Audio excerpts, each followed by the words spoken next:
Ada kalanya kita berjuang bukan untuk orang lain, bukan untuk ngebuktiin ke mereka yang pernah meremehkan atau membalas luka yang mereka kasih, tapi untuk diri kita sendiri.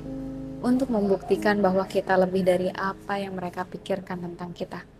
Karena pada akhirnya yang kita buktikan itu bukan buat mereka, tapi buat diri kita yang udah terus bertahan. Pernah nggak sih kamu ngerasa semua usaha kamu ini sia-sia? Dilihat hanya sebelah mata, dianggap gak bisa atau bahkan dihina. Aku tahu, itu pasti sakit. Dan kadang rasa sakit itu yang bikin kita bertahan.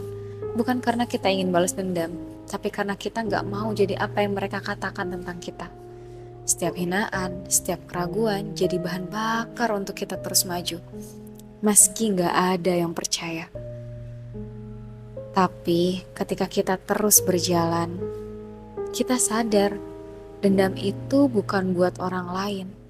Dendam itu ternyata buat diri kita.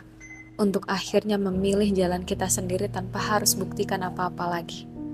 Karena puncak kemenangan itu bukan di mana orang lain ada, tapi di titik di mana kita berdiri tanpa rasa takut lagi.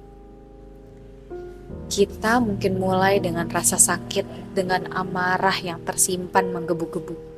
Tapi yang kita buktikan bukan sekedar hasil dari perjuangan itu. Kita buktikan kalau kita lebih kuat, lebih tegar dari yang mereka kira. Dan saat kita sampai di titik itu, baru kita tahu bahwa yang paling berharga bukanlah pembalasan, tapi kedamaian yang kita temukan dalam diri kita sendiri. Aku Aisyri Hadatul, baik-baik ya kamu.